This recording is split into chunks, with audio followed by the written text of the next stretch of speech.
Paul Rieckhoff has some strong views on this. Like Hegseth, he's actually a longtime veterans advocate, now the host of the Independent Americans podcast. And I see you have some strong views, but you've had those for some time. So as this story becomes like a drip, drip, drip, you're sitting back saying, well, I told you that this was an issue from day one, right? Yeah.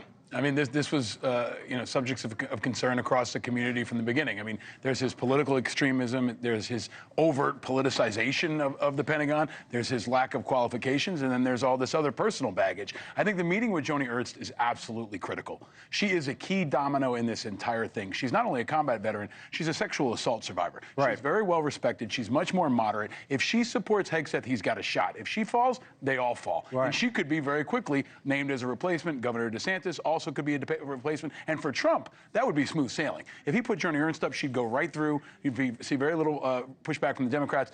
Even DeSantis would go through with much less resistance than Pete Hegseth. So it becomes an issue of pain tolerance for Trump. How much bad press does he want? How much distraction does he want? And we're going to find out. What about the stuff with Hegseth's mom? So the setup on that, the email that she sent, and it leaked out to the New York Times, and she talked, this is just part of it. You're an abuser of women. She had said years ago, that is the ugly truth. I have no respect for any man that belittles, lies, cheats, sleeps around, uses women for his own power and ego.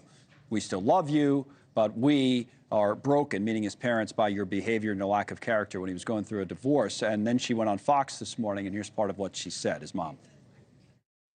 We all believe in him. We really believe that he is not that man he was 7 years ago. I'm not that mother. And I hope people will hear that story today and the truth of that story. I am here to tell the truth. To tell the truth to the American people and tell the truth to the senators on the Hill, especially our female senators.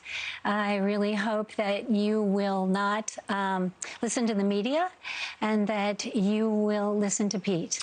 Our basic argument is not that this kind of stuff didn't happen in the past, but that he's a changed man. I don't know how that plays with the senators who would have to. That email is not playing very well. No. And I think his mother is actually very charismatic. She's very compelling. She's very effective. And you can see now why they chose to put her out there, because they think she can move some people. The question is, can she move Joni Ernst? Can she move Lindsey Graham? Can she move Olympia Snowe? And I don't know if she can. This is obviously a cleanup effort, and I think it has to come to a pretty extreme situation to put your mother out on Fox News to defend you. So if Hegseth says things are going great, that is not in touch with reality. We can all see the reality. And his mother is really on the offense right now. But the key keeps going back to those moderate senators. They only need 4 to flip, right? Or even say they're going to flip. If Joni Ernst says she has concerns right after this meeting, I think he could be done by the end of the day. What does this mean? What does this say in general, do you think, about Trump and whether they're vetting these people effectively at all?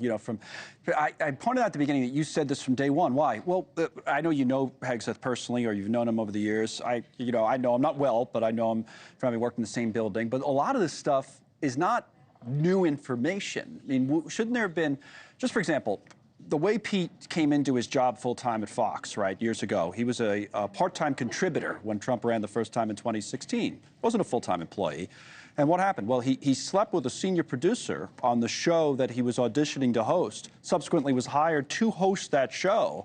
That woman got pregnant, now is his wife. Now, if you're vetting someone for a job and something like that comes up, you say, well, all right, forget the morality of it, but aren't there ethical concerns? I mean, all of this was public, knowable information. It's very, very messy. But also, there's another issue here. Adultery is actually a crime in the military. There's something called Article 134. If you're an average private or enlisted person in the military, you can actually be held accountable under the UCMJ for adultery. So it's not just a messiness of his personal situation. It's also an ethical issue of someone who has to stand before 2 million plus people and say, I'm going to be held to the same rules that you are. At the end of the day, Trump is going loose and fast and pushing hard. He's challenging his opposition. This is really, a deep throw, and we'll see if he hits it. Even if he doesn't, he's going to, I think, continue to push the pace. He's got the Democrats back on their heels, and he feels like he's got an advantage, and he's going to continue to press it. Right, but background checks, it came up yesterday. That should be basic. FBI, he may not get a security clearance. I mean, that has to be a basic prerequisite for most of these people. They have to qualify for a security clearance, and you don't want to find out after they've been nominated and confirmed that they don't qualify for a security clearance because you didn't do a background check in the vetting.